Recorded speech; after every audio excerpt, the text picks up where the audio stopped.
LG refrigerator stopped cooling? There's a very good chance it's the linear compressor.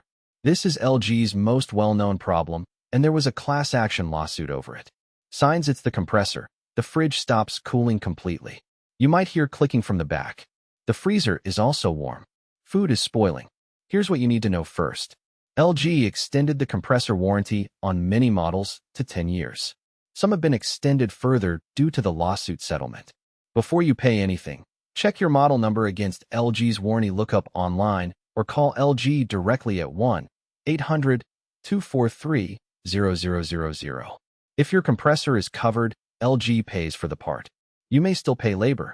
If it's not under warranty, compressor replacement on an LG runs $400 to $700, including labor. At that price, apply the 50% rule. If your fridge costs $1,200 new and it's under 7 years old, the repair might be worth it. If it's over 8 years old, buy a new fridge from a different brand. LG's linear compressor problem affected models made roughly between 2012 and 2020. The technology was supposed to be more efficient and quieter, but it turned out to be less reliable than traditional compressors. If you're in the Treasure Coast area and your LG fridge stopped cooling, call us before calling LG. We diagnose it same day and can tell you if it's covered.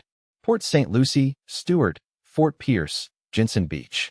Call Treasure Coast Appliance Repair at 772-353-5791.